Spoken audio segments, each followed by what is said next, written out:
The chalk market. Where mathematicians go to get the good stuff.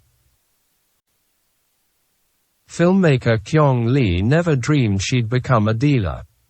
But bringing her first feature-length documentary to fruition required money she simply didn't have. What she did have, however, was an idea for getting high-quality product and access to exclusive clientele.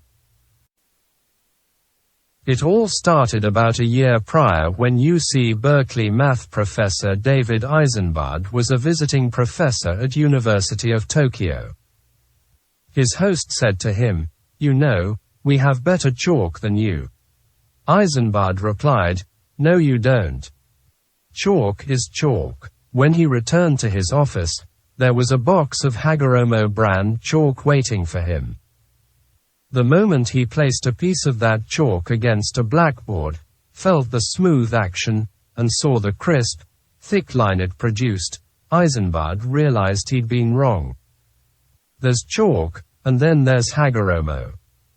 On his return home he snuck a few sticks into his luggage. Hagoromo chalk is a bit thicker than standard American chalk. It has been called the Rolls-Royce of chalk, even the Michael Jordan of chalk. Back in his role as director of the Mathematical Sciences Research Institute, the prestigious Top Gun of math perched high in the Berkeley Hills, Eisenbud spoke effusively about the chalk to anyone who would listen, lamenting that it couldn't be obtained in the United States.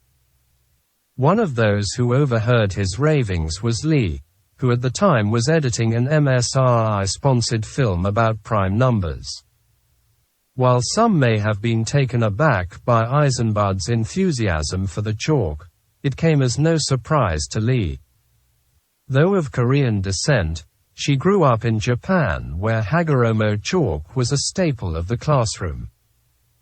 In fact, what surprised Lee was that Americans tolerated the low quality of their domestic product. "The chalk here, people don't put that much effort into it," she says. Lee assured Eisenbud that she could get the chalk, and lots of it. On her next trip to Japan, she paid a visit to Hagoromo Bungu, the small factory that had produced the chalk since 1965.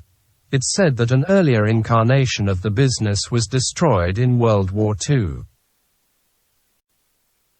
There she met with the company president, Takayasu Watanabe, who showed her how the chalk was made.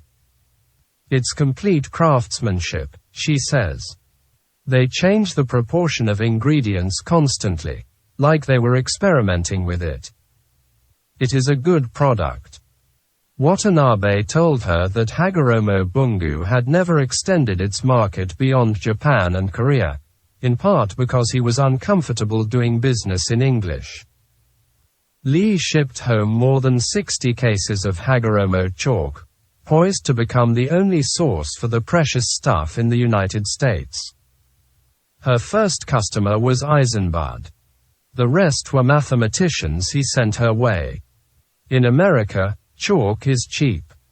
Lee's went for around $18 a box.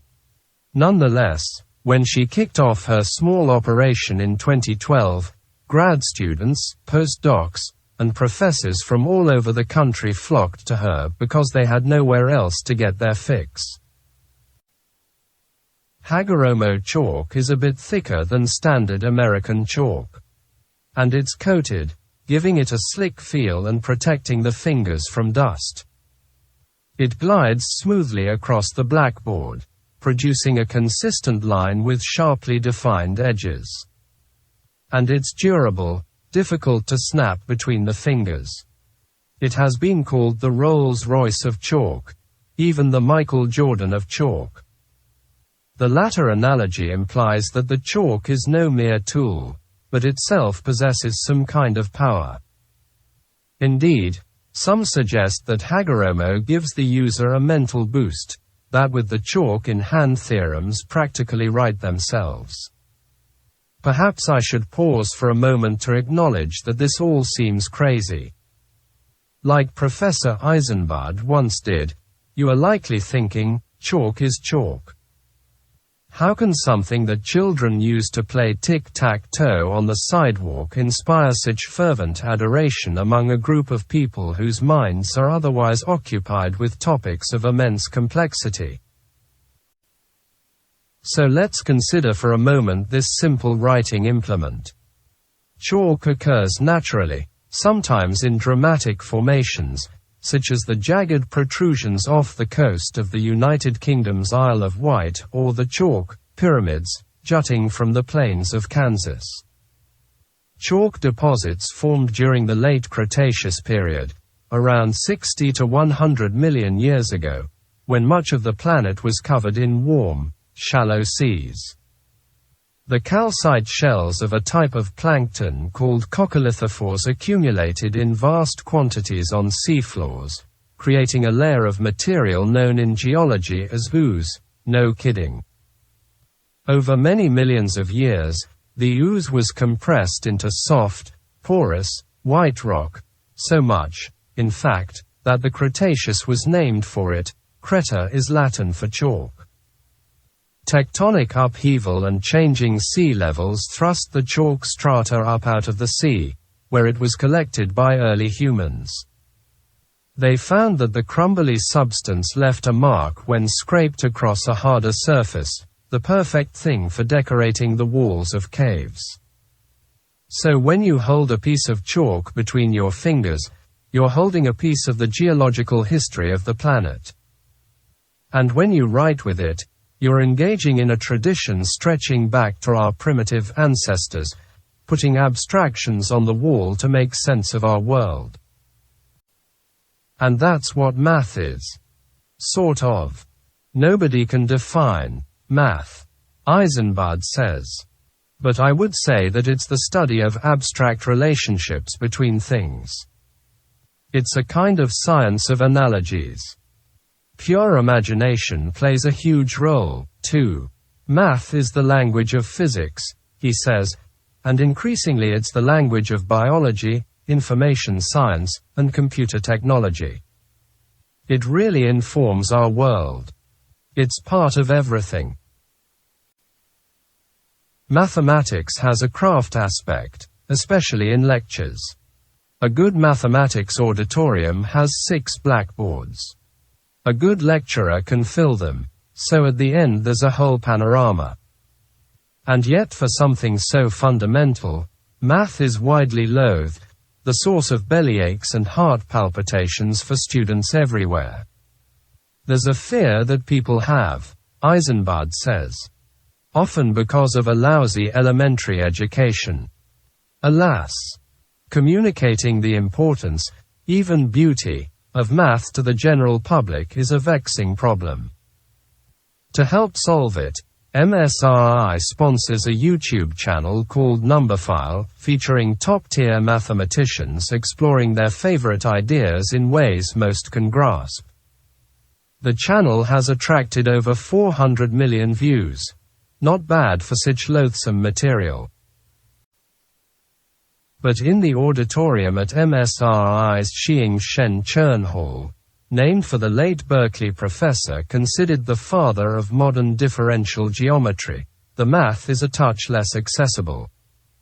Throughout the year, the best mathematical minds from around the world cycle through the MSRI auditorium to present about things like combinatorics, symplectic topology, and toric varieties.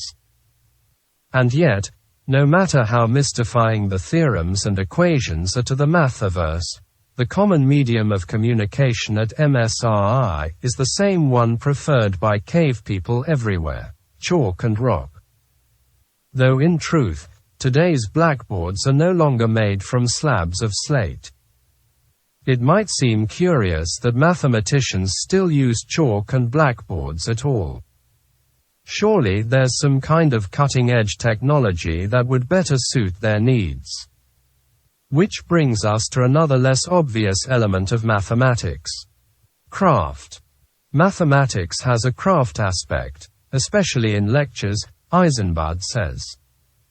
A good mathematics auditorium has 6 blackboards. A good lecturer can fill them one at a time, systematically, so at the end there's a whole panorama of what happened. With slide talks, you think your own thought for a minute, you're dead. Because it's gone. If math is a craft, then its primary tool is the humble calcium carbonate cylinder. But chalk is just half of the equation. What is written on the board must eventually be erased. Simple, you think. That's what felt erasers are for. But just like with chalk, there's room for disagreement.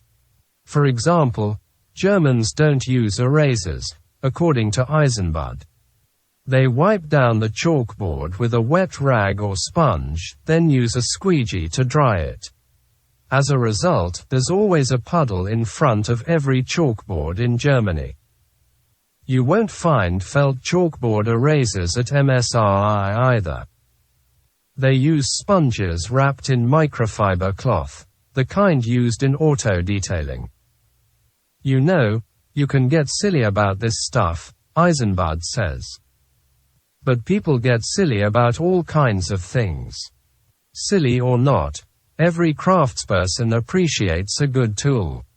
Which is why mathematicians get so misty-eyed about Hagoromo chalk, likely the best chalk in the world. Or at least, it was.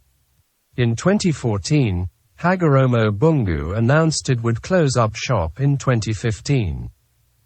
Watanabe was having health problems, and chalk was losing business to whiteboards.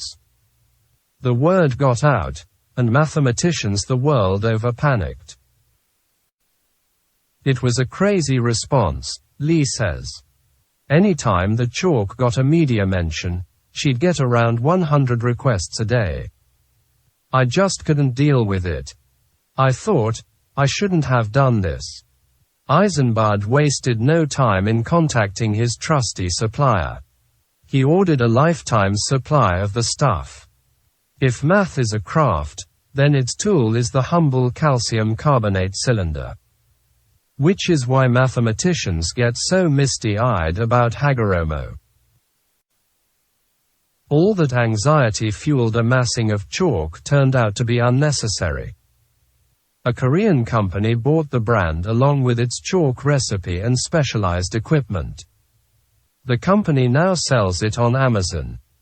At Eisenbud's direction, MSRI is now in the process of switching from the brand it formerly stocked to the Korean-produced Hagoromo. It's almost indistinguishable from the old Hagoromo, he says of the now Korean product. In fact, he knows of only one person who can tell the difference, a math professor at Stanford named Tadashi Tokida. He has very refined senses. As for Lee, chalk was only a sideline for her, so she's happy about the new wider availability and has sold out her tiny inventory. I kind of felt guilty about making money off of the chalk, because it's not like I did anything, she says. Anyway, it's not my passion. As for all her former customers, those mathematicians who flooded her inbox with desperate pleas for the good stuff, they can now rejoice that their favorite product is just a click away. But will they? Scarcity drives demand, it is said.